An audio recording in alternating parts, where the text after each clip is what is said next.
Welcome back to the Siloam Plus podcast. Finally! Yeah, man, it has been 2 weeks. 2 weeks. 2 weeks. It's crazy time. It's been a crazy 2 weeks. But you were going to say who you are. Yeah, I was, until you so rudely interrupted. My name's Josh Watford, and across the table from me is... John Nicholson here, yeah. Man with a face for radio. Amen. Can you believe it? That's I right. love it. Y'all are so blessed that you just get to hear my voice. That's right. But we are very glad to be back. We had plans for this podcast 2 Tuesdays ago. We were going to have our new director of missions for the West Central Baptist Association on with us, Lee Tate. He joined us one Sunday night here recently, and was glad for some of you to get to meet him. Fantastic man of God who is, I believe, going to take us a little further in our missions endeavors here in the area. And so that kind of, you'll find out soon why we wanted to have him on, but he's just doing a great job, and we just didn't have the chance last Tuesday for a pretty serious reason to not record the podcast. Just to address that, obviously most of you know John Inescu had a terrible accident on Tuesday right at lunch. We were getting ready to go to lunch and fell and sustained what the surgeon called a serious brain injury with not good prognosis now almost two weeks ago. But we praise the Lord that as of today, we're recording this on Friday, that as of today they're moving him to some inpatient rehab, and he's moving all extremities, responding to questions, recognizes people, understands who we are, and knows what's going on. And of course, we've still got some unanswered questions there, but boy, just want to talk about a walking, talking, breathing miracle. There it is right there. Daniela said we asked for a miracle and we're getting it. Amen. Amen. And so that's, I believe it's the power of prayer. I was talking to somebody that it may have been this procedure the doctors did or this that has contributed to so much of his quick recovery, and then I just stopped myself. I was like, no, it's been our prayers, and it's been God himself. No doubt. And I tell you, from the outset of this entire thing, and some of us have talked about this, about the small graces that were already in place from Dr. Luther being able, he was in his car getting ready to go to lunch when you called him. The ambulance arriving within 2 to 3 minutes in Marion, that doesn't happen.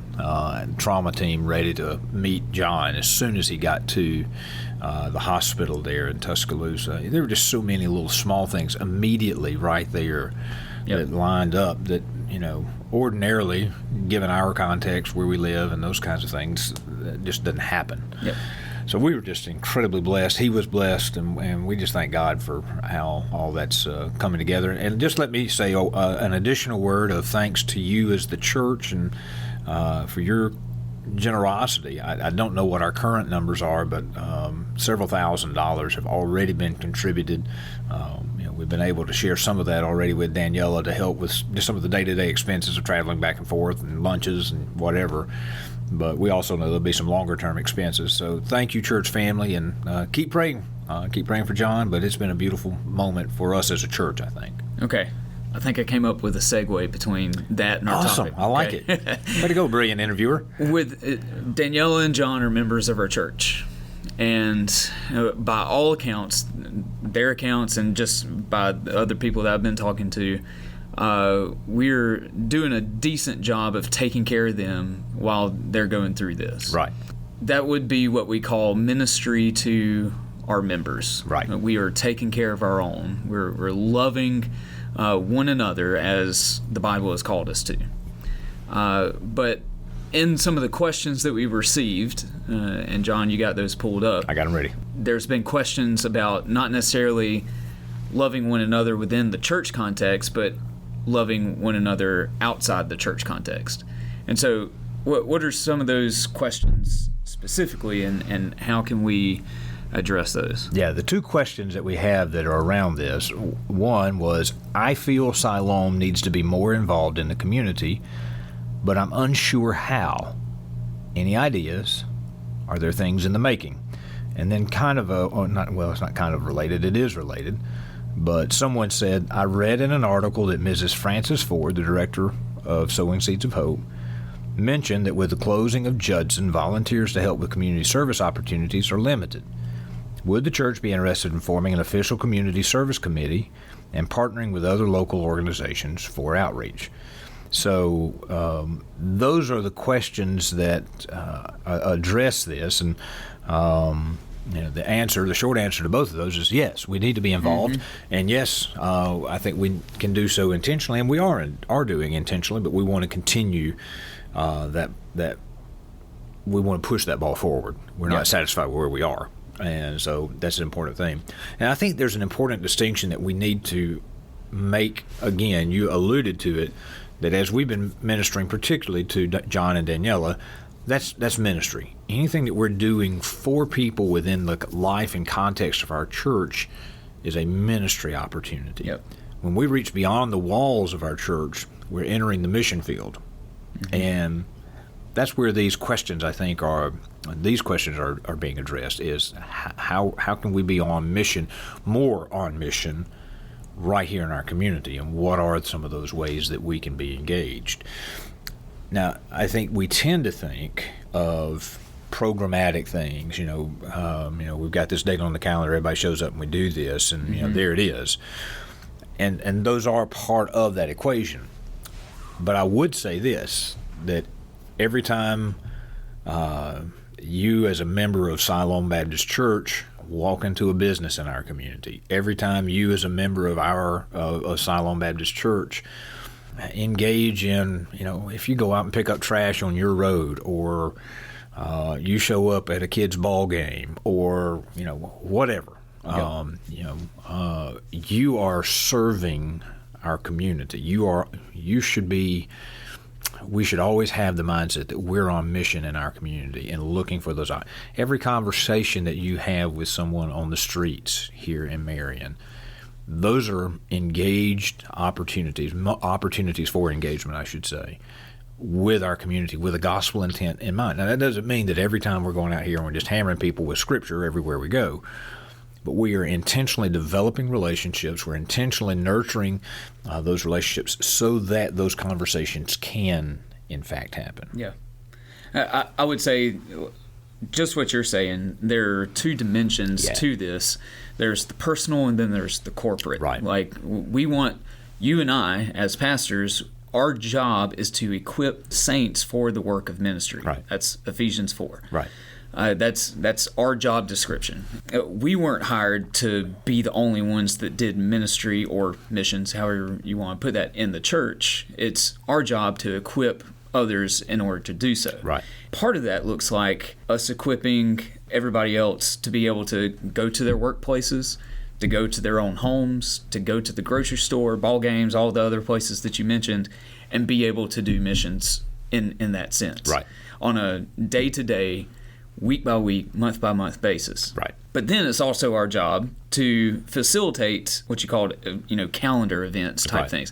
And we're going to talk about some of those too. But we just, at the outset, we wanted to emphasize that if you're not sharing your faith, John and I won't have to answer to God for that.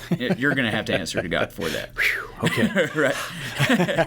and so there are ways that you individually can and should be looking to be involved in the community, and also just reaching out on an individual basis. Right. And the good news is a lot of those things are happening. Yeah. It's a joy to hear those kinds of stories coming back, and to have people that are sharing, asking me to pray for somebody that they're talking to, or opportunities that they've got, whether it's on a board meeting or something else that's going on, that they just want to be the presence of Christ in that moment.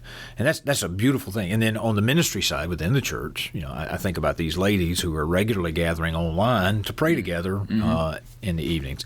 What a beautiful picture that's happening. And again, those aren't things that we're putting on the calendar. Those aren't things that we're trumpeting. Those are just signs of health within the church. That people are beginning to understand this is what we should be doing. So that turns the page then. So how do we do some of these things together? Maybe reach back to our spiritual disciplines conversation about doing things together, because this is the point, that we're the body. One of the most visible and visual things have been our food distributions that we have been able to partner with. And again, this is that second question, or how do we partner with other community organizations? And full disclosure, Cahaba Medical reached out to us through their social work program about this. They had the connections that we didn't have necessarily at that point to provide the food drop. They just needed a place to do it and some bodies to help move the food. Right. We kind of test piloted that, and then right after the first of the year, Charles, the gentleman that kind of spearheads these opportunities, let us. I mean, we've got a calendar of those through June, I think, if I remember right. Mm-hmm. So that'll be a monthly opportunity for us to engage, and that's not us reinventing the wheel. That's just us helping and being on part in a partnership stance with this organization that's here. And I'm still just flabbergasted that Charles did that by himself in Centerville one time. I just cannot imagine. So it took him all day. I just cannot imagine. Yeah, where it took him all day, ours has gone an hour and a half at the most here. So it's been a beautiful thing, and we're, another distinction I want to be making, and something I want us to be crystal clear about, is I don't want us just to do good for doing good's sake. That's right. Yeah. We're trying.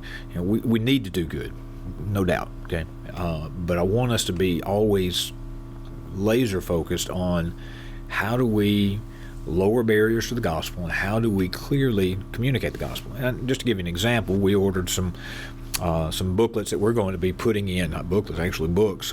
It's a copy of The Case for Christ by Lee Strobel. If you've not read it, I would commend it to you. But it's a beautiful gospel witness as we approach Easter, and either next month or there the first part of April, when we do these food distributions, we'll have a couple of hundred copies that we'll put in, one in each bag, one each vehicle, that will get one of those. And that's just another way to be intentional about doing gospel ministry through these vehicles that we have. Yeah.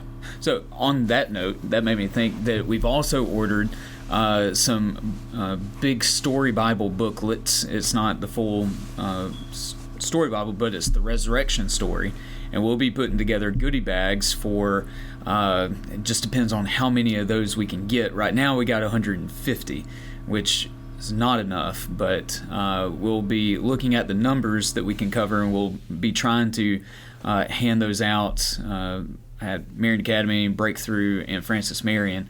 Not sure which grades we'll be able to hit, but we'll do what we can with the numbers that we have. So that's something else that we'll be tapping people for, maybe donating some candy for, Sure. or just some hands to put the goodie bags together. And so that's something that's coming up that we don't have a date, but there was a question about things to be looking out for, and that's something that's coming up pretty quickly. That you can be looking out for. Right. And so, things like that do come down the pipe. And again, we want to do good things, but we want to do good things for the purpose of planting gospel seeds. Yeah. Because there was a big move back in the 1920s or so about social gospel, and it was that idea, if we just be good people and we do good things, then the world's going to be a better place. The world's a broken place. Mm-hmm. Sin has marred everything. And so the only solution is not more good things being done for folks and tipping the scale that way. The solution is the heart change that comes from the relationship with Christ. The good things can become the vehicle, can become the bridge, if you will, to allow the gospel to begin to penetrate. Because sometimes people are hardened or hurt, or they just don't want to hear, or it's just not the right moment. And we just need to take advantage of all of these gospel moments, and these social ministry type things are part of it. So one of the questions was, are there other things in the making? We have contact with a gentleman out of Birmingham who has Lord's just laid Perry County on his heart, and he did a weather radio distribution down in Uniontown a couple of months ago, and he wants to do another one of those at some point. We'll be talking with him, and we may try to marry that with the food distribution since we're going to be here anyway, and so we're talking about that. Paul Thurber, who I didn't realize, and this goes again to good community service, but he's the chairman of the West Alabama chapter of the Red Cross, and one of the things they do are smoke detector distributions. So we've been in some conversation. We still haven't put a date on that, but that's another thing that we'll do. And that'll be a date on the calendar, and we'll say, hey, come, we need your help. And we'll just hit the neighborhoods and distribute smoke detectors, but we're also going to put some gospel material in your hands that goes with that. And, we're going to do that without any blush. And who knows? Somebody on those days may have an opportunity to share the gospel with somebody. Why are you here? Well, the reason I'm here is not only because Red Cross offers you a free smoke detector, but I want to let you know about Jesus and how you can have an eternal life with Him, and invite you into the community life. So those kinds of things. There's conversation, just to kind of go ahead and be talking about some of the other things. Speaking with Andy and Shannon Zumwalt about some of the community things that they're wanting to do, particularly around the area of gardening, homesteading, canning, those kinds of things, self-sufficiency, which, as I've shared a couple of times, it looks like the grocery stores need to go to the grocery store now, because sometimes the shelves aren't quite as full as we're accustomed to seeing them. Right.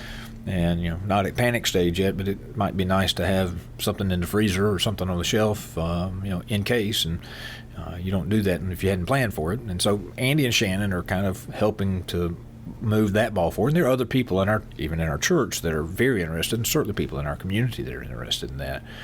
And again, that's a community service, something that is meeting a need, but it also opens a door for here's the gospel conversation that goes along with that. And so we want to be real intentional about that. One other thing that comes to mind, I've spoken with David Sanders, since he's been a little bit on the convalescing side post-surgery. Can't do a lot of the heavy lifting that he's accustomed to doing, but he's on the mend. We're grateful for that. But putting a little free library in front of our church that is focused on some gospel materials, on books that we can recommend for adults and children. And and this wouldn't be leave one, take one. Right. This is take one. Just take one. Take one. Yeah. Be blessed. And so there are things like that we are working towards and working on, and who knows what may be coming down the pipe beyond that. Yeah. One of the things that me and the youth have done is we've set a sign out by the road in front of the church saying "Free prayer, stop here." And we've only done that once before it got really cold. And I know there's been a couple of warm days here, but we just hadn't had the chance to get together. Look, you're just a wimp, man. If they can get together in minus 12 degrees. Yeah, I know. But I'm thinking about the other people. Yeah, there you go. That's right. I can handle it, John. Don't worry about me. I'm just being kind to the other people. But I'm pretally sure I would have been at the door blessing you from afar. Yeah. Glad you're out there, not me today, buddy. Yeah, but I'll tell you this. We had a couple of church members stop by, got to pray with them. That's awesome. But then we had a couple of non-church members stop by that I knew but are not church members and aren't members of any church in the community, but they were able to stop by and we got to pray with them. And it was just, and I thought that they had seen, like I posted it out there for people to stop by, and I thought that they came by intentionally, but they didn't. They just drove past and was like, yeah, I really want these guys to pray for me. And so awesome? I was just like, yeah, that's cool. Because I thought they were coming intentionally for that, but that was just a spur of the moment thing that they really felt like they would love some prayer at the moment. And they had some heavy things that they were dealing with. So that was just one small way to be able to do that. Because yes, we want to meet tangible needs, but we want to meet the spiritual needs of the community as well. And prayer doesn't cost you or I or anybody else a thing. That's right. It doesn't cost a thing. Just a little bit of time and maybe a little bit of awkwardness for some people who aren't comfortable praying. But that's one thing that we can do when we're having those conversations with people in the community. Absolutely. Just saying, as you're ending the conversation, especially if someone's talking about issues that they have in their life, just stuff that's going on in their family or whatnot, you can say, hey, would you mind me praying for you before we leave? Simple question. And I would say probably 9 out of 10 times they'll say yes. Yeah.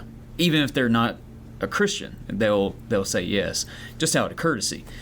But hopefully in that moment, even when they're not a Christian, just doing it out of courtesy, God can work in their life through that. Yeah. Yeah.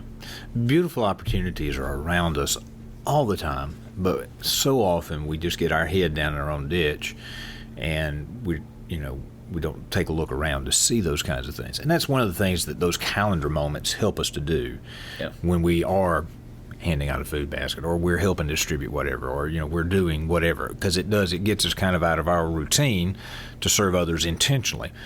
And by doing that, it may say to us, maybe I can look for these opportunities in my day-to-day. Yeah. And so this is a growth area for us as a church, and I'm so grateful that we are arriving at this place, because this is another sign of complete church health, where we are actively engaging and purposefully engaging our community with Christ at the heart of what we're doing. And one other thing that I'll say is just about building those relationships. Going to different city council meetings, just being involved in the community when Main Street Marion has a work day, when the bank has a work day, when the cemetery committee has a work day to go work out at the cemetery, when University of Alabama is going to be coming down for their honors college here in a couple months, and they'll be out in the community. We can get plugged in with them and knowing what the needs are in the community. When Sowing Seeds of Hope has something going on, just being there are a whole lot of ways, because there's a whole lot of different groups within Marion that are doing things like this. And so, yes, our church will have these calendar days, but be on the lookout for other calendar days as well for other organizations that are doing things too. And you know what? I wouldn't be mad if somebody went and did something with the Methodist Church either. Not at all. That's exactly right. Amen. But and on that note, a lot of these organizations look for Siloam to be there. Yeah. And that is a good thing, that we have developed that reputation of being engaged with our community. Mm-hmm. And they know that we are a reliable partner if there is a need. And, they have reached out. We built decks for people, or not decks, but ramps for folks that were in need along the way. And there have been other things that other organizations have reached out to us when they had a specific need. And that's a blessing, again, that says, they recognize that we're good partners and that we want to continue to increase that. Again, we don't want to rest on laurels, but we need to realize where we are already, that we are engaged probably more than we realize, more than we publicize for sure. Yeah. And that's a good positive thing, because there are other things. I think of our disaster relief team. Man, they have blessed our community, particularly a year ago when we had the 2 or 3 big storms that came through, and those guys were just on it, and it was a joy to be out there with them, helping our neighbors right here. And then I think also of Marion Academy and the blessing that it is, and that we as a church are able to partner with them. That's a day-to-day basis. It is day-to-day, and we have members of our community that otherwise would not come through the doors of our church. And the presence of Marion Academy has lowered that barrier for them to feel like they can. We've had some people that have visited our worship service, and we plan to see them again. Mm-hmm. And so all of those kinds of things, you begin to add it up, and wow, there's something there. Which leads to the other question that I did want to ask. And I don't know where we are on the time frame here, but I wanted us to begin thinking, if finances were not an object, if money was not an object, if staffing, and part of that comes from the financing, because you're going to have staffing, you got to have some money behind that. And we're blessed with facilities, so I think we could probably find the space. But if financing and staffing were not an issue, what would we want to be involved in? What kinds of ministry to our community would we want to be engaged with? I've asked that question of a few people, and it's been interesting. One of the initial responses that has come back very quickly is something for unwed mothers or people in that situation. And particularly with, and I think that one has taken on some additional urgency for us with the potential of Roe v. Wade being sent back to the states with the Supreme Court. If that happens, we've got a responsibility. We already have that responsibility already, but it will be even more pressing at that point for us to provide something. So what does that look like? I don't know. I don't know what those kinds of things look like. Yep. There has also been some conversation about helping to deal with people who are dealing with sexual abuse and substance abuse as well, both of those sides, providing opportunities to minister to people in those situations. Yep. Those are some interesting and I think vital, both of those, all three of those actually, are vital. But what would we do if the financing and staffing were not an issue? John knows this, that I have kind of a vision prayer list. He does. Things that I just are crazy, way out there type things that will never happen apart from God's intervention. And that's where I just kind of put all these types of things down, and those are some of the things I'm praying toward. Those are some of the things I'm saying, God, this community needs it. Who's going to do it? Yeah. And if not us, why not us? Right. Why couldn't we be the vehicle to be able to bless and to even see people come to know Jesus as their Lord and Savior through particular ministries like that? I'll say this.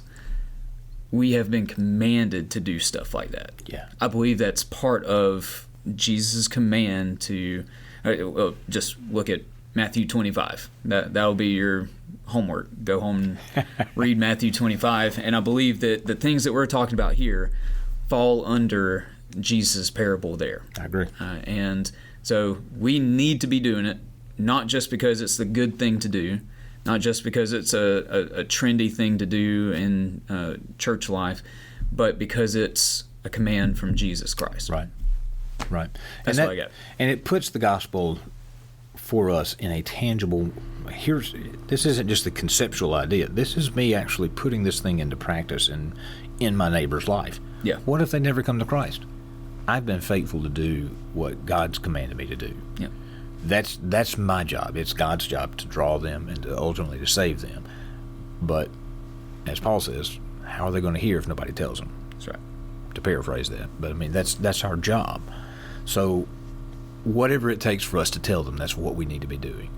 And in the midst of that, we hope to be building a healthier, more resilient community as a result of the very presence of Christ among his people.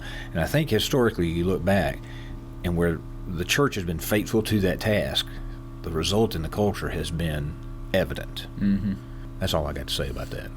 Before I get off into some weeds I don't want to get off into. Well, I'm looking at our extensive notes that we took before this conversation. Okay. Good. And both of them, huh? And we've talked the two sentences that we had, and we've talked about everything we said we were going to talk about. So, any last thoughts that you have before we sign off? Dream the dream. That's what I would encourage, and really I would challenge you to do. And we're going to be doing some of this over the next few months as we are continuing our celebration of 200 years, because as we want to say, we're looking back not just for the sake of looking back, but that looking back gives us confidence to look forward, because if God's been faithful, and he has, mm-hmm.